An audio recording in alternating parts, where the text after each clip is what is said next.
संध्या। हाँ आ रही हूँ। ये लीजिए आपका टिफिन।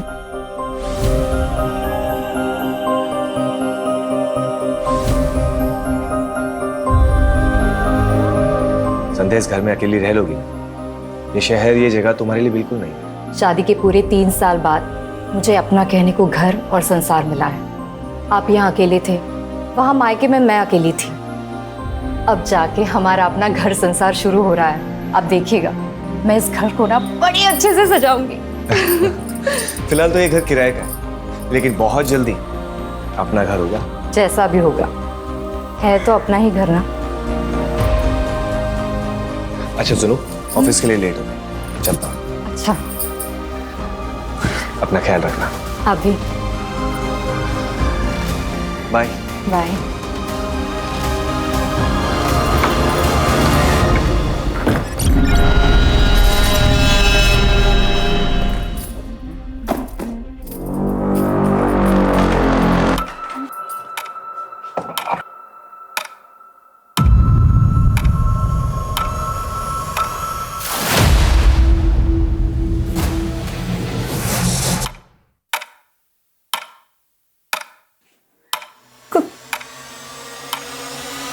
कौन है?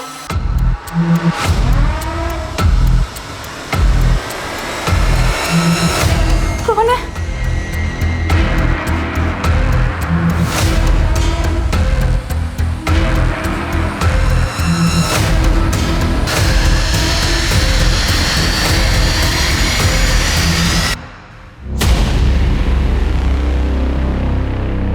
बहुत डर लगता है आपको? नहीं, तो प्रॉब्लम क्या है? डिप्रेशन। मर जाने को दिल करता है। लाइफ की ये टेंशन मुझे बर्दाश्त नहीं हो रही है। आपके अंदर काफी कुछ दबा हुआ है जो आपको बाहर लाना होगा। मैं आपकी मदद करूंगा, जज भी नहीं करूंगा आपको। अरे बाबा, झगड़ा नहीं करूंगा। अच्छा तुम बैठो। और जैसा तुमने बताया कि दोनों दरवाजे बंद थे, इस शहर में नहीं, इस घर में भी तुम अकेली, सिर्फ तुम्हारा वहम होगा। एक काम करते हैं, तुम्हें चीयर अप करने के लिए एक पार्टी दी है। हाँ।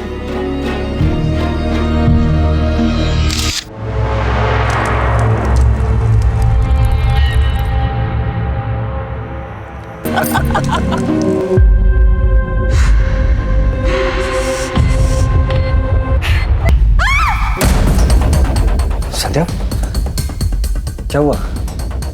सब ठीक तो है ना? यहाँ कुछ तो है, मतलब इस घर में कुछ तो गड़बड़ है।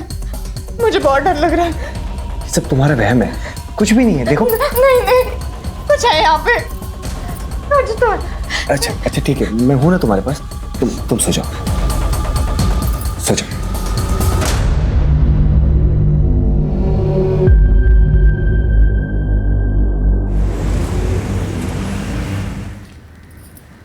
माँ, मुझे बहुत डर लग रहा है। पता नहीं ऐसा क्यों लगता है कि कोई संकट आने वाला है। कभी कभी किसी घर में वास्तु दोष होता है।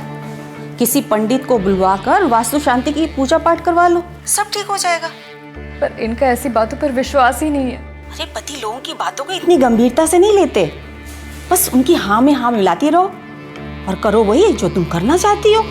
कभी रूठ कर, कभी प्यार से पति को अपने जैसा बनाओ, सुखी रहोगी। और सुनो, तुम्हारे चाचा जी भी तो वहीं रहते हैं ना, मैं उनको ना फोन कर देती हूँ, वो किसी ना किसी पंडित को जानते होंगे। ठीक है माँ, रखती हूँ। मुझे ऐसा लगता है इस घर में वास्तु दोष है। हम पंडित जी को बुलाकर वास्तु दोष हटाने के लिए पूजा पाठ करते हैं ना, फिर सब ठीक हो जाएगा। देखो संध्या, ये ग्रह, नक्षत्र, वास्तु, ये सब बेकार की बात है। शादी के बाद 3 साल तक मुझे मायके रहना पड़ा। मैंने कभी कुछ नहीं कहा। यहाँ आने के बाद भी मैंने आपसे कुछ नहीं मांगा। पहली बार मैं आपसे कुछ मांग रही हूँ, मना मत कीजिए। इस घर के वास्तु दोष को हटाने के लिए पूजा पाठ करते हैं ना, प्लीज मान जाइए।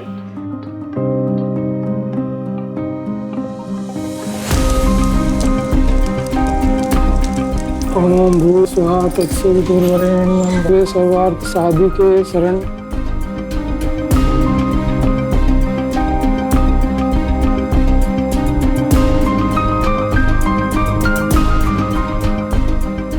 वास्तु दोष पूजा संपन्न हुई, अब कोई चिंता की बात नहीं है। बस इस जल को घर के अंदर बाहर सभी जगह छिड़क दीजिए, सारे वास्तु दोष दूर हो जाएंगे। जी पंडित जी। अच्छा यजमान, आज्ञा दीजिए। जी।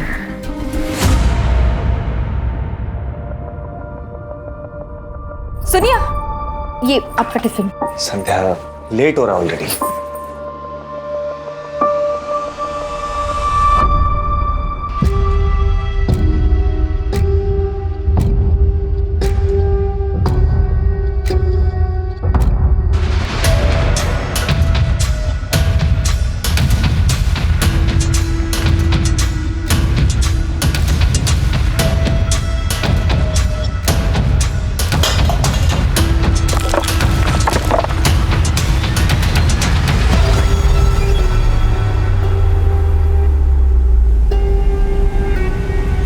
एक धक्के से कैसे टूट गया ये?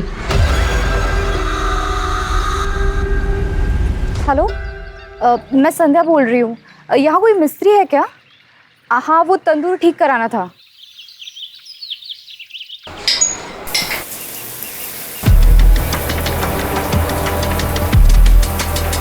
तुलिका, टॉवल देना।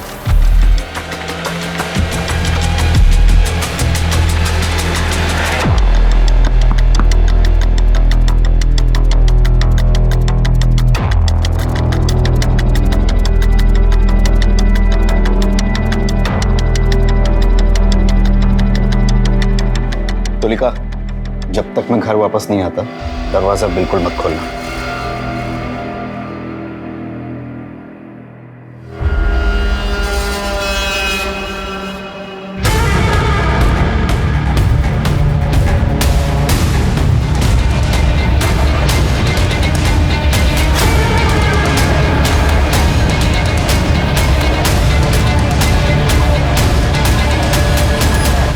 तुलिका, अब तो मैरिड लाइफ कैसी चल रही है? I mean love life. Married life और लव लाइफ बहुत अलग अलग होते हैं सर। मेरी शादी एक पैसे वाले अधेड़ उम्र के आदमी से हुई थी। हस्बैंड वाइफ का रिश्ता तो बस नाम का ही था। ना वो मुझे कभी हस्बैंड का सुख दे पाए और ना मुझे कभी वाइफ होने का सुकून मिला। मेरी जिंदगी बस एक कोरा कागज बनकर रह गई। ऐसे में मेरी जिंदगी में कोई ऐसा आया जिसने मेरी पूरी जिंदगी बदल कर रख दी।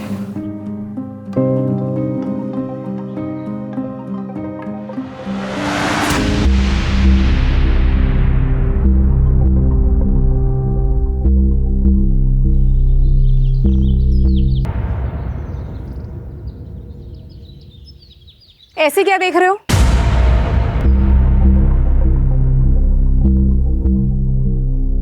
आप हैं ही इतनी खूबसूरत, बचपन से फैन रहे हैं आपके। लगता है आपने हमें पहचाना नहीं। रजत? बाप रे, कितने बड़े हो गए तुम। नहीं। अरे वाह, मुझे तो नाश्ते पे किसी ने बुलाया ही नहीं। तुम कोई मेहमान हो क्या? फैमिली मेंबर हो। हक से बैठो और हक से खाओ। अरे वाह, आपके हाथ के बने खाने का स्वाद तो पूरी दुनिया में कहीं नहीं मिल सकता। एक और दो, एक और दो, एक और दो।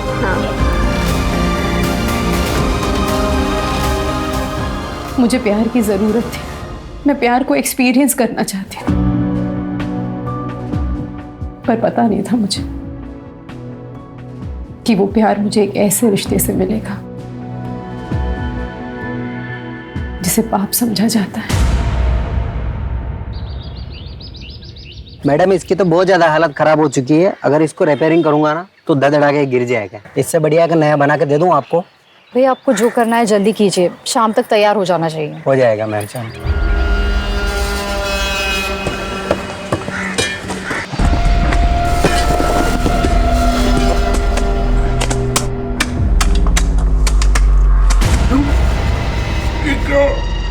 मैडम को बुला ले। देखने में तो लाश 8-9 महीने पुरानी लग रही है। तो लाश तो आधी से ज्यादा डिकम्पोज हो चुकी है। कौन रहता है इस मकान में? मेरा नाम है श्याम श्रीवास्तव। ये आप ही का मकान है? नहीं सर, हम तो किराए पे रहते हैं सर। इसके मालिक तो बगड़िया जी है। मैंने उन्हें फोन किया, वो आती होंगे। कब से रह रहे हैं किराए पे यहाँ? सर 7 महीने हो गए। मेरी वाइफ तंदूर का काम करवा रही थी सर, दाई करवाई तो नीचे लाश निकली। इस तंदूर का इस्तेमाल करते थे आप लोग? हाँ सर, अभी कुछ दिन पहले किया था सर। वो ये फोटो भी खींची थी सर। बगड़िया जी आ गए। आप लोग जरा वहाँ इंतजार कीजिए। जी आइए बगड़ जी। आपको पता है आपके घर में बने तंदूर के नीचे लाश मिली है हमें? पता नहीं सर, मैंने तो ये घर सोलंकी से 8 महीने पहले खरीदा और भाड़े पे चढ़ाया। सारा लेन देन नरेश एजेंट और प्रॉपर्टी साइट के जरिए हुआ। नरेश ही तो संभालता है यहाँ सब। सर सोलंकी साहब अपने घर को बेचकर अपने बेटे के पास अफ्रीका शिफ्ट होना चाहते थे, तो मैंने उनके घर को बेचने की ऐड ऑनलाइन साइट पर चढ़ा दी। साथ में कुछ फोटोज़ भी डाल दिए सर। वो मेरा ऑफिस का जो लड़का है वो फोटोज़ काफ़ी अच्छी लेता है, तो घर की पिक्चर्स काफ़ी अच्छी आई तो ग्राहक भी तुरंत मिल गया। कब की बात है ये? सर कुछ 8-9 महीने पहले की बात होगी। तब भी इस घर में तंदूर था? सर पता नहीं, शायद हो भी सकता है। वैसे सर इस दौरान हमने कंस्ट्रक्शन तो कुछ नहीं किया इस घर में। अच्छा ये बताओ, इन दोनों से पहले इस घर में कौन कौन रह के गया? सर मैं सारी डिटेल्स निकाल कर आपको बताता हूँ। लेके आओ। चलता हूँ सर। राजीव सर, इससे पहले इस मकान में जितने भी लोग रह के गए सबकी डिटेल्स पता करो। Right sir. इस कपल की बैकग्राउंड चेक करो। सर।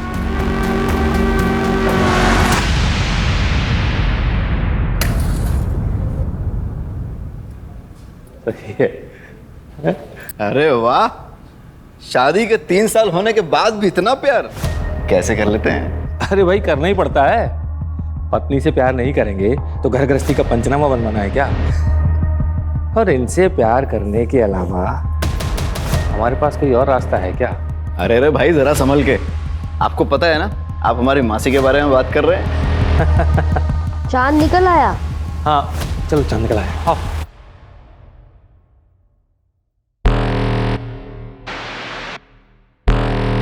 हर शादी प्यार के भरोसे पर नहीं चलती।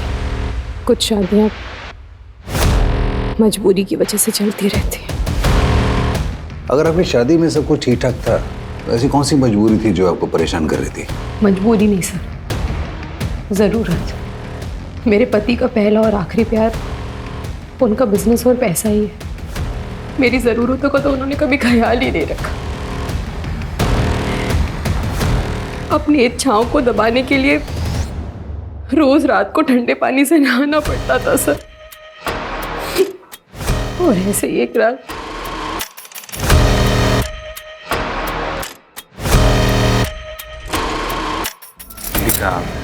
बहुत थक गया हूँ, नींद आ रही है।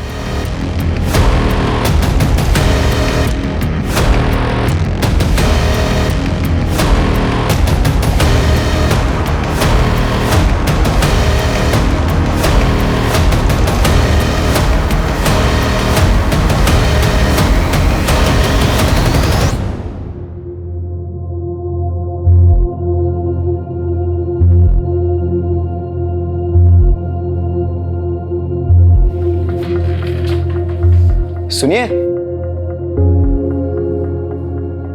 आप इतनी रात को नहा धोकर? तुम नहीं समझोगे। पढ़े लिखे हैं हम, सब समझते हैं और आपकी तकलीफ भी समझते हैं, लेकिन आप फिक्र मत कीजिए, हम हैं ना।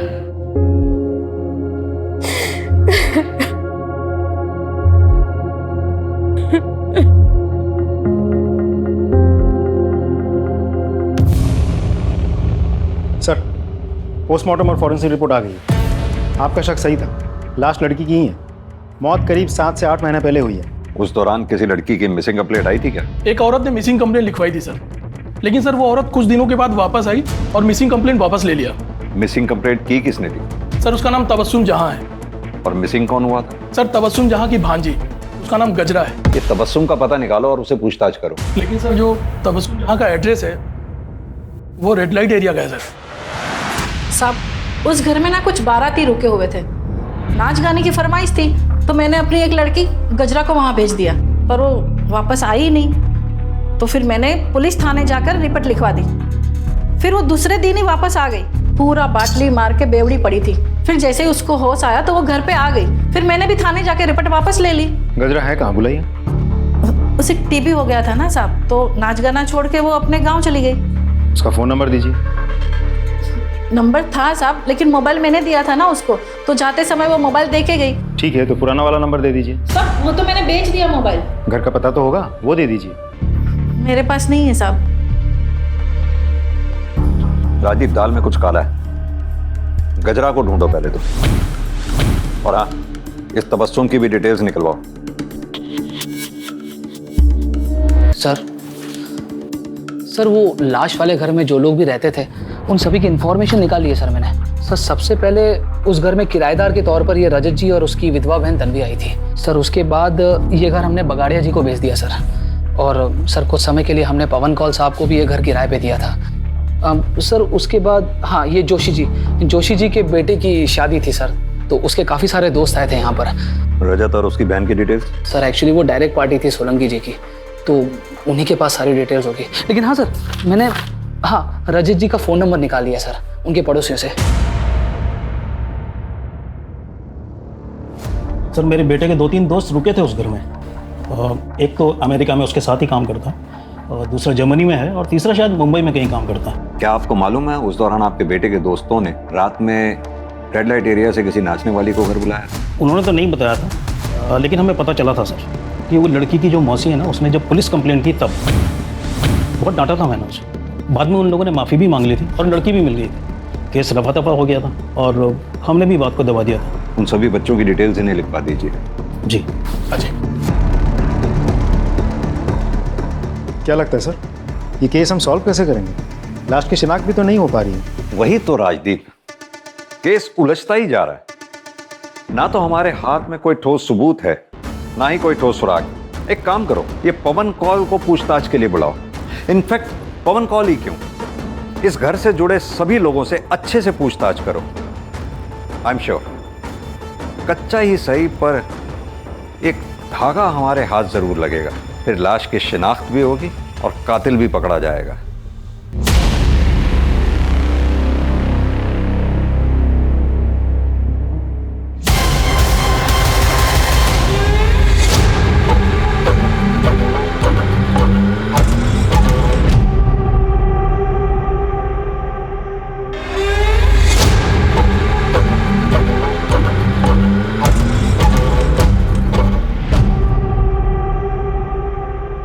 पर सर हमारा एक और फ्रेंड था समीर, काफी टाइम से उससे कोई कांटेक्ट नहीं हुआ है। वो शायद मुंबई में रहता है सर। कौन से कॉलेज में पढ़े हो आप लोग? Sir city college sir. City college से समीर का एड्रेस लो और समीर की सारी डिटेल्स निकालो। Right sir.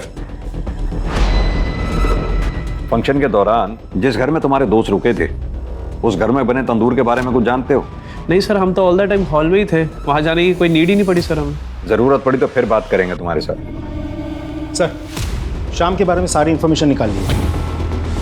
3 साल पहले शाम की शादी संध्या से हो तो गई थी, लेकिन इंटरेस्टिंग बात यह है कि साथ ही उसके ऑफिस कोलीग प्रीति के साथ उसका अफेयर भी चल रहा था। सर एक बात और, प्रीति ने भी 7 महीने पहले ही अपने ऑफिस से रेजिग्नेशन दिया था, और उसके बाद से अब तक ना किसी ने प्रीति को देखा है और ना ही प्रीति के साथ किसी की बातचीत हुई है। राजीव, ये प्रीति की डिटेल्स निकालो। अब समझ में आया श्याम शादी के बाद 3 सालों तक अपनी वाइफ को मायके से वापस क्यों नहीं लेके आया। इस श्याम को भी लेके आओ। सर ये बात सच है कि सर प्रीति से मेरा अफेयर चल रहा था, लेकिन बड़े ही रिस्पेक्ट और रिगार्ड के साथ हम दोनों अलग हो गए। अब प्रीति कहाँ है? सर मुझे नहीं पता सर। सर उसका फोन भी बंद आ रहा है सर। उसने अपना सोशल मीडिया से अकाउंट भी डिलीट कर दिया। सर तेरे घर में तंदूर के नीचे जो लाश मिली वो कहीं प्रीति की तो नहीं है? सर नहीं, ऐसा नहीं हो सकता सर। मैं प्रीति से बहुत प्यार करता हूँ सर, मैं उसे क्यों मारूंगा? ऐसा भी तो हो सकता है कि प्रीति को तेरे शादी के बारे में पता चल गया था और तुझे इस बात का डर था सबके सामने हुआ कि पोल ना खोल दे, इसकी वजह से तूने उसको मार दिया ना। सर मैं सच कह रहा हूँ सर। मैंने कुछ नहीं किया सर। इसके फोन से प्रीति की फोटोग्राफ्स लो, उसका नंबर लो और उसे कांटेक्ट करो। फोन दे। सर नंबर तो डज नॉट एग्जिस्ट बता रहा है। प्रीति का फोन बंद होने से पहले कहां पे एक्टिव था, उसकी लास्ट लोकेशन पता करो। उसके कॉल डिटेल रिकॉर्ड्स भी निकालो। प्रीति के ऑफिस के रिकॉर्ड से उसका परमानेंट एड्रेस भी पता करो। सर फोन कॉल आया है, बुलाओ उन्हें। जी सर। देखिए सर, मेरे बेटे के जन्म संस्कार का फंक्शन था, बहुत सारे रिश्तेदार आए थे। इसलिए मैंने वो घर कुछ दिनों के लिए किराए पर लिया था। आपके रिश्तेदार जो उस घर में ठहरे थे, क्या उनमें कोई महिला भी थी? नहीं सर, वहाँ तो सारे जेंट्स रुके हुए थे। सारी लेडीज मेरे घर पे रुकी हुई थी और उनमें से कोई भी ना तो गायब है और ना ही किसी की डेथ हुई है। उस घर में आपने अपने रिश्तेदारों के लिए क्या किसी तंदूर का इस्तेमाल किया था? सर, सारा खाना तो मेरे घर पे बन रहा था और ये एक धार्मिक कार्यक्रम था, इसलिए भोग तो अपने घर की रसोई में ही बनता है ना, फिर मैं वहाँ तंदूर क्यों लगवाऊंगा। ठीक है मिस्टर कॉल, अभी आप जा सकते हैं। जरूरत पड़ी तो फिर बुलाएंगे आपको। Thank you sir. अब सिर्फ रजत ही बचा है। राजदीप, भोपाल जाके रजत से अच्छे से पूछताछ करो। सर। शुक्ला, प्रीति के पेरेंट्स का पता लगाओ और प्रीति के बारे में पूछताछ करो। Right sir. धीरे धीरे मेरे और रजत के बीच की नजदीकियां बढ़ने लगी।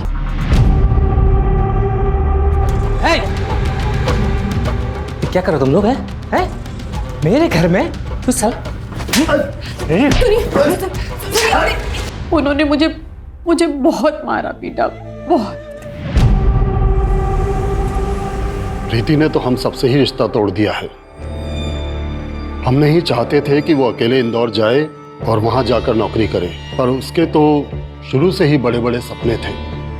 बस उन्हीं को पूरा करने के लिए घर छोड़कर चली गई। जब से गई है ना कोई कॉल ना कोई मैसेज।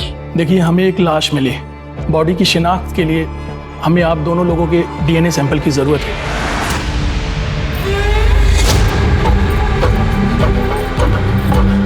तुम नरेश के यहाँ काम करते हो? जी सर। तुम्ही ने वो वेबसाइट पे फोटोज अपलोड किए थे? जी सर। तो जब तुमने वो फोटोग्राफ्स लिए थे तो वहाँ तंदूर था क्या? हाँ सर था, लेकिन मुझे अंदर बाहर के फोटो लेने को कहा था तो मैंने निकाले और अपलोड कर दिए। लेकिन तुमने जो फोटोग्राफ अपलोड किए उसमें तो तंदूर हमें दिखा नहीं। सर, साइट फोटो अपलोड करने की लिमिट होती है तो इसलिए मैंने ज्यादा नहीं निकाले। ठीक है, तुम जा सकते हो। जरूरत पड़ेगी तो फिर बुलाएंगे। सर उस घर में रहने वाले पुराने टेनेंट रजत का पता चल गया। कहाँ का रहने वाला? भोपाल का सर। राजदीप सर, पता करो। Right sir.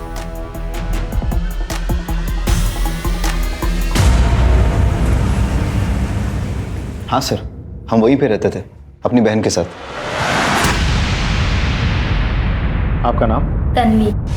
और वहाँ का तंदूर भी कभी कभी इस्तेमाल करते थे। लेकिन आप ये सब क्यों पूछ रहे हैं? क्योंकि आपके पुराने घर के तंदूर के नीचे से हमें ये लाश मिली है। क्या सर? लेकिन हम जब रहते थे तब ये तंदूर का शेप ऐसा नहीं था। क्या ये वही तंदूर नहीं है? Are you sure? 100% सर।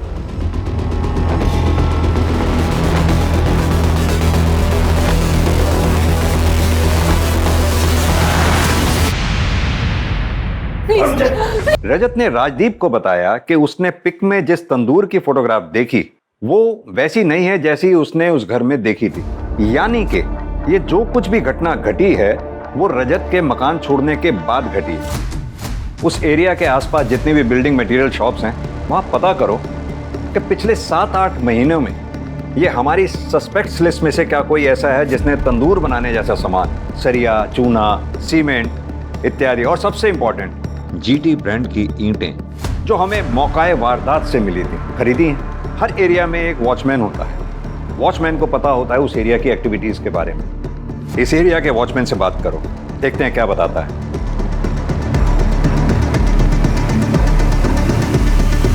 वो एजेंट नरेश है ना, उसी के हाथ में था भाड़े से ये घर। जब कोई भाड़े वाला रहने को नहीं आता है तो नरेश क्या करता है कि कुछ लड़कियों को लेके उधर आता है। अच्छा एक बात बताओ, नरेश ने उस घर के गार्डन में कभी कंस्ट्रक्शन का कोई काम करवाया था? वो एक नंबर का कंजूस है, एक दमड़ी नहीं खर्च करता है। लेकिन हाँ, जब लड़की की बात आती है ना तो उसकी जेब से धड़ाधड़ नोट निकलते हैं। अच्छा। हाँ। मैंने क्या किया सर? मैंने कुछ नहीं किया सर। मैं सब बताता हूँ सर, मैं सब बताता हूँ सर, सब बताता हूँ सर। राजदीप,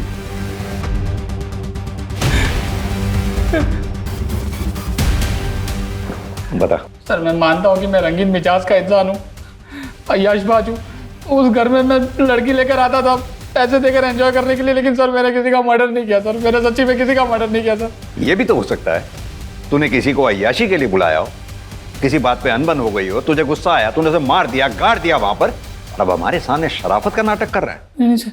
राजीव सर इसकी सारी हिस्ट्री और ज्योग्राफी निकालो। सर मेरा यकीन मानिए सर, मैंने कुछ नहीं किया, मैंने कुछ नहीं किया सर। मैं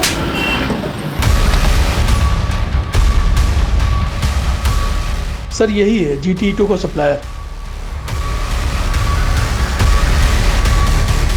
हाँ सर, क्या चाहिए आपको? पिछले 8-9 महीनों में आपकी दुकान से किस किस ने कंस्ट्रक्शन मटेरियल खरीदा है, जैसे कि इस तरह की ईंटें?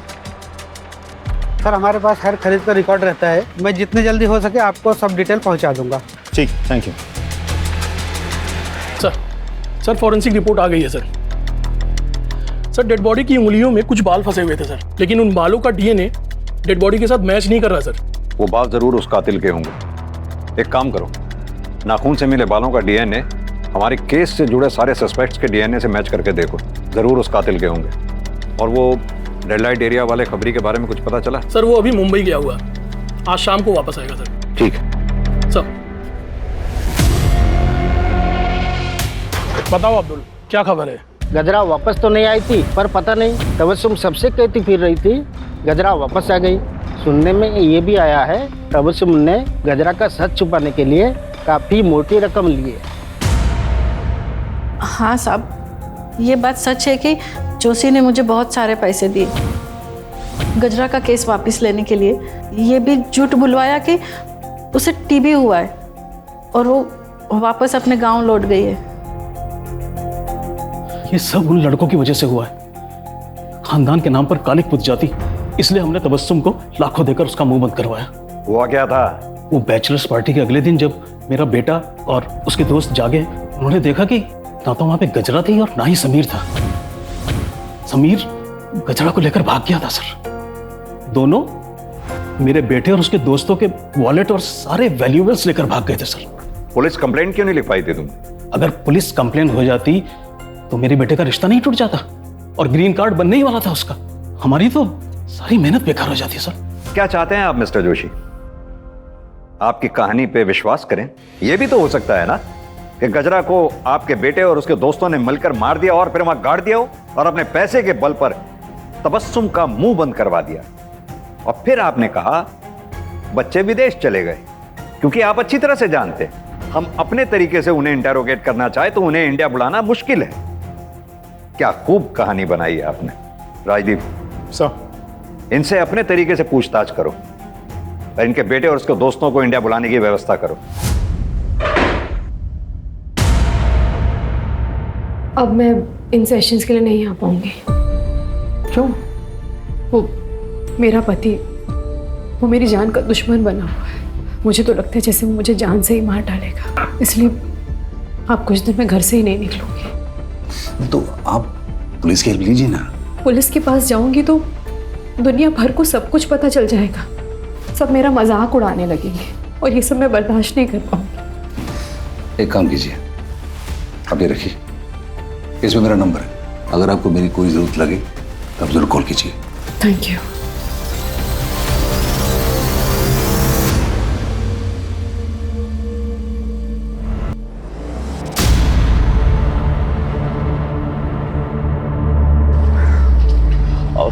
सर, मैं हूं समीर। आप लोग मुझे ही ढूंढ रहे थे और ये है गजरा। गजरा, उस रात तुम्हारे साथ क्या हुआ था? सर, उस रात तुमने मुझे आज बचा लिया है, पर जिंदगी भर तो नहीं बचा पाओगे ना।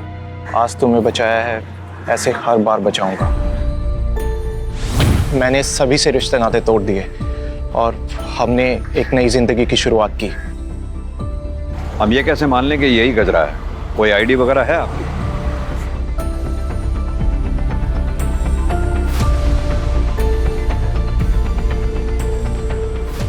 पता है समीर, रोजाना हम अपराधियों से घटिया लोगों से, जुर्म करने वालों से मिलते हैं, लेकिन तुम जैसे लोगों की वजह से ही इंसानियत जिंदा है। Proud of you.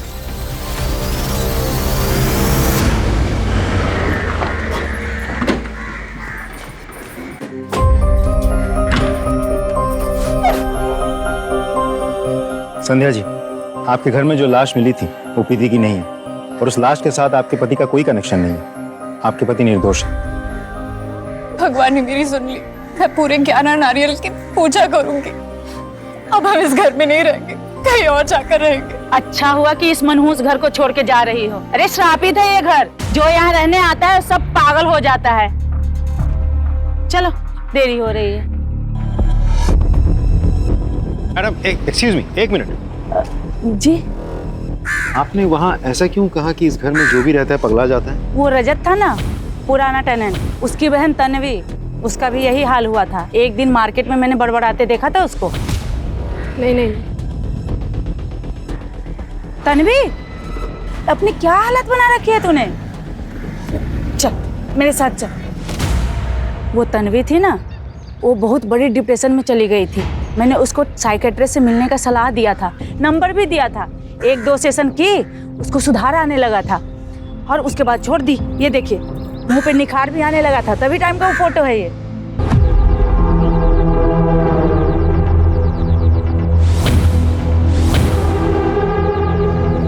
सर, मैं भोपाल में जिस तन्वी से मिला था और यहाँ जो तन्वी रहती है, दोनों में बहुत फर्क है सर। मैं आपको पिक दिखाता हूँ। ये देखिए सर, ये है असली तन्वी।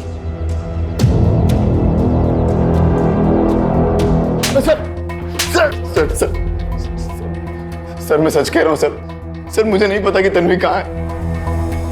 मुझे लगा आप लोग मुझ पर शक करेंगे, इसलिए मैंने अपनी गर्लफ्रेंड को तन्वी बनाकर पेश कर दिया।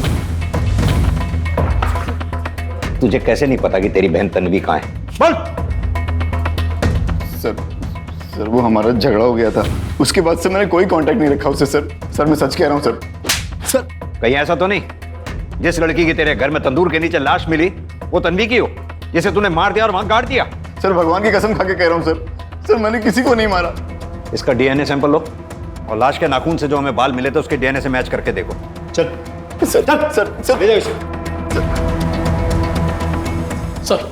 सर साइकेट्रिस्ट विनीत आए जो तन्वी का इलाज कर रहे थे।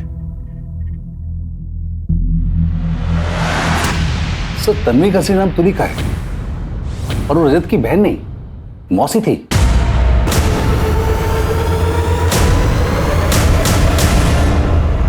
सर, तुलिका को ये डर लग रहा था कि उसका हस्बैंड कहीं उसको मार न डाले, और हमारे लास्ट सेशन में तो वो ये भी कह रही थी कि वो कई दिनों तक घर से बाहर निकलेगी नहीं। मेरा पति, वो मेरी जान का दुश्मन बना हुआ है, इसलिए आप कुछ दिन में घर से ही नहीं निकलूंगी। एक्चुअली डर के मारे उसकी हालत काफी खराब हो रही थी। ठीक है डॉक्टर साहब, आप जा सकते हैं। Thank you. सर मैं बताता हूँ सर मैं बताता हूँ सर। बता। सर तुलिका मुझे बहुत अच्छी लगती थी सर। फिर हमारा अफेयर शुरू हुआ और फिर हम दोनों घर छोड़कर भाग गए सर। लेकिन सच कह रहा हूँ सर मैंने किसी को नहीं मारा सर, मैंने तुलिका किसी को नहीं मारा। तुलिका तेरी मासी है या कुछ और? इसकी असलियत तो तेरी माँ ही हमें बताएगी। अपनी माँ का नंबर और पता दे। दे दो। मर गए दोनों मेरे लिए, मुंह दिखाने लायक नहीं छोड़ा। देखिए, हम आपकी परेशानी समझ सकते हैं, लेकिन आपके बेटे रजत और तुलिका ने आपके साथ जो किया वो गलत था। लेकिन हमें शक है कि हमने जिस लाश को बरामद किया है वो आपकी बहन तुलिका की ही है, और वो तभी साबित होगा जब उस लाश का डीएनए आपके साथ मैच होगा। दरअसल तुम तुलिका से नफरत करते थे, इसलिए तुमने तुलिका को मार डाला। नहीं सर, मैं तुलिका को मारना तो चाहता था, तो मेरे हाथों मरने से बच गई। शुक्ला, इनका डीएनए सैंपल लो, लाश के नाखून पे जो बाल मिले थे उनके डीएनए से मैच करके देखो। सर, मौका वारदात में मिली उन ईंटों को लेकर हमने गहरी छानबीन की। उस तरह की ईंटें उन 3 महीनों के अंतराल में करीब 40 मिस्त्री और कॉन्ट्रैक्टर को बेची गई थी। हमने सबसे पूछताछ की, लेकिन किसी का भी कंस्ट्रक्शन का काम तब नहीं चल रहा था जब हमें उस तंदूर के नीचे गड़ी लाश मिली थी, सिर्फ एक को छोड़कर। कौन है वो? सर, मिस्त्री रमेश, लेकिन वो फरार है। सर, हमें लुकआउट नोटिस जारी करना पड़ेगा। सर डीएनए रिपोर्ट्स आ गई हैं, ये रही सर। सर डेड बॉडी के साथ मिले बालों का डीएनए किसी भी सस्पेक्ट के साथ मैच नहीं कर रहा सर, लेकिन सर रजत की मां का डीएनए डेड बॉडी के साथ मैच हो गया। यानी कि लाश तुलिका की ही है। ये तुलिका के कॉल डिटेल रिकॉर्ड्स निकलवाओ। Right sir. सर, मिस्त्री रमेश के बारे में पता चल गया, देवास में कहीं छुपा बैठा है। ले आओ उसे। सब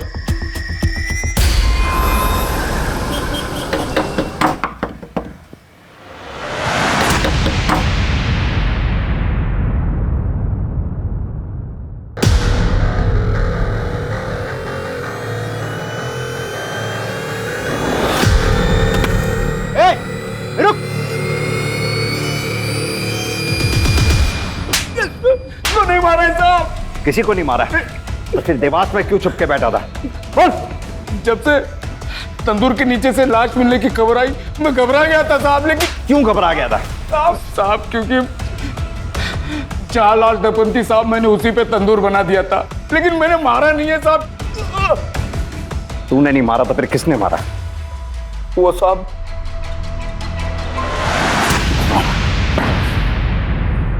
मैंने कोई मर्डर नहीं किया है। 3 बातें तुम्हारे खिलाफ इशारा कर रही। पहला, हमारे पास तुम्हारे मोबाइल लोकेशन रिपोर्ट जो साबित करती है इस बात को कि तुलिका के मर्डर के समय तुम वहीं थे। दूसरा, मिस्त्री रमेश का बयान जिसे तुमने तुलिका की लाश गाड़ के ऊपर तंदूर बनाने को कहा। तीसरी बात, तुलिका के नाखूनों से मिले बाल का डीएनए तुम्हारे डीएनए से मैच हो गया। रिपोर्ट आई जाएगी, तुम्हें बताना ही पड़ेगा सब कुछ अपने बारे में। तो अब तुम खुद बताओगे या हम अपने तरीके से पता करें डॉक्टर विनीत? बताता हूं, बताता हूं। तुलिका ने मुझे कॉल किया था, मैं उसके घर गया था। ये सब मेरे साथ क्या हो गया?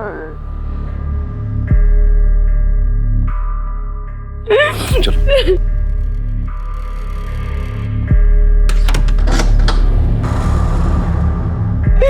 सबने मुझे धोखा दिया, सब मुझे चुप कर चले, मैं बिल्कुल अकेली हो गई। तुम ऐसा क्यों कह रही हो कि तुम अकेली रह गई? मैं हूं ना तुम्हारे साथ, तुम्हारा ख्याल रखूंगा, तुम्हारा ध्यान रखूंगा, तुम्हारे साथ रहूंगा। तुम चिंता मत करो। कि कैसी बातें कर रहे हैं आप? डॉक्टर है मेरे। तुलिका, मैं तुम्हारा डॉक्टर हूं, तुम्हारे सारे राज जानता हूं।